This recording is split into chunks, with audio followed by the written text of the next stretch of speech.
নমস্কাৰ, স্বাগতম জনাইছোঁ অন্য এটা ভিডিঅ'লৈ।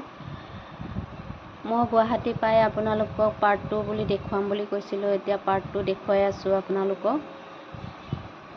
গড়চুকত সোমালোঁ, গড়চুকৰ এই গলিটোত সোমালোঁ। এই গলিটো ৰাস্তা পদূলি ভাল নহয়, এয়া দেখিছেনে? বহুত দূৰত আমাৰ গাড়ীখনো থ'বলগীয়া হৈছে।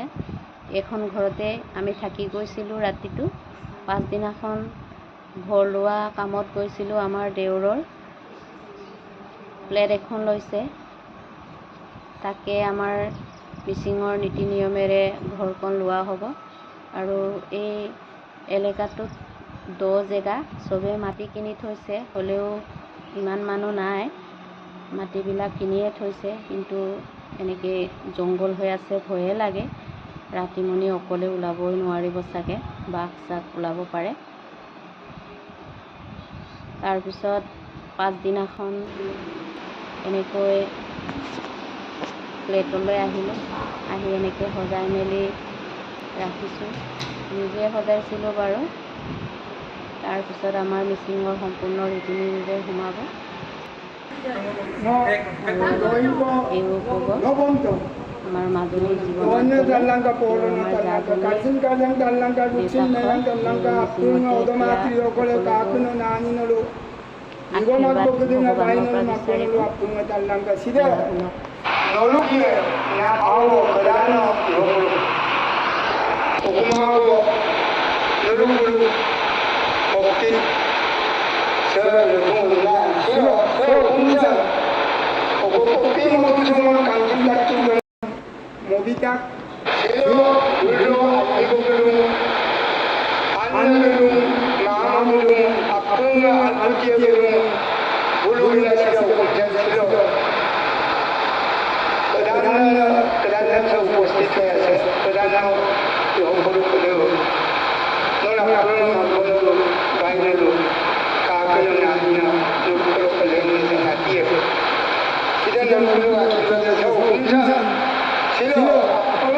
এনেকৈ আমাৰ মিচিঙৰ নিয়ম হয়।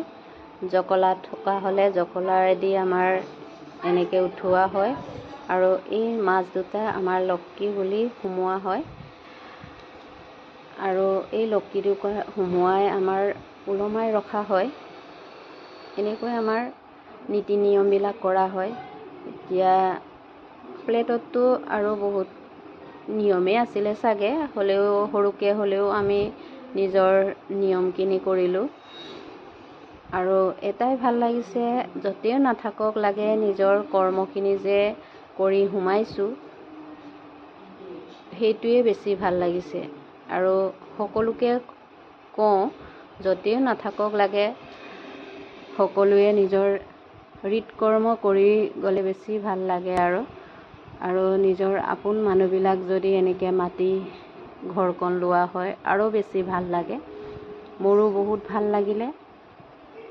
আৰু জন্মাষ্টমী দিনাখন আমাৰ ঘৰখন লোৱা হৈছিলে কাৰণে জন্মাষ্টমী ভগৱানৰ নাম ফাৰ্ষ্টত পাতি ল'ম।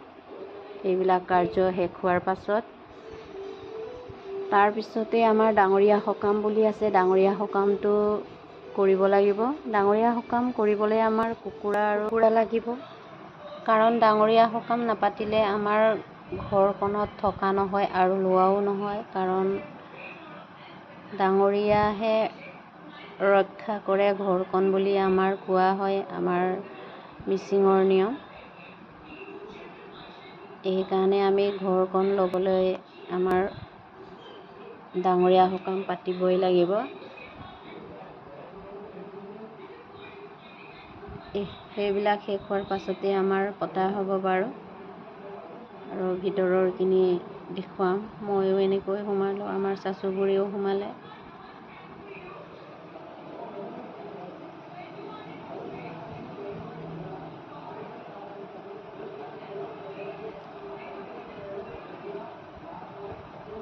নিজৰ নিজৰ মানুহবিলাক মানুহজনক সেৱা কৰি সোমাই যায়। আমাৰ মানুহজনো এতিয়া সোমাইছে।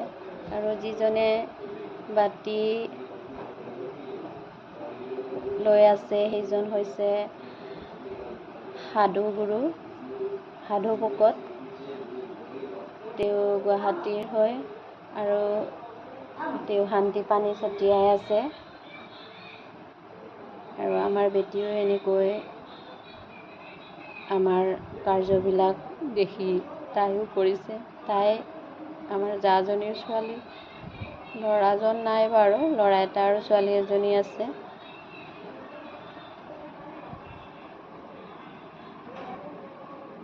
ধেমালি কৰি তাইক আমি সোমোৱাই দিছোঁ। এনেকৈ কৰিলোঁ। ভিডিঅ'টো যদি আপোনালোকৰ ভাল লাগিছে কমেণ্ট কৰি জনাই দিব। আৰু ৰুমবিলাক অলপ দেখুৱাম। সেইবিলাক কাৰ্য শেষ হোৱাৰ পাছতে আমি ৰাতিটোত থাকি যাম আৰু পাছদিনাখন আমি যাম।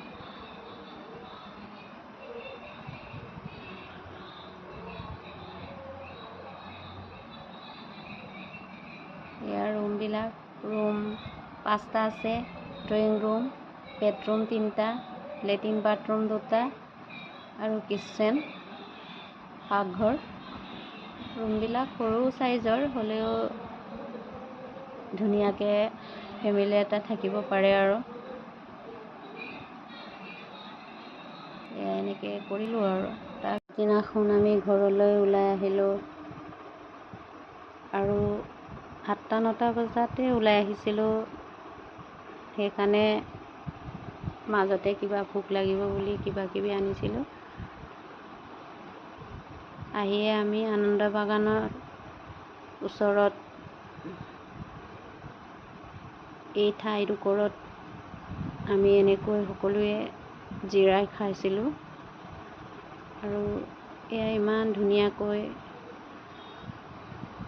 শিলৰ ওপৰেদি পানী বৈ আছে। ইমান ধুনীয়া লাগিছে, ভাল লাগিছে সঁচাকৈ। এনেকৈ নিজৰ মানুহবিলাক যদি কেতিয়াবা ওলাই গৈ এনেকৈ একেলগে যদি এনেকুৱা জেগাবিলাকত খাওঁ, মনবিলাক বহুত ভাল লাগিব।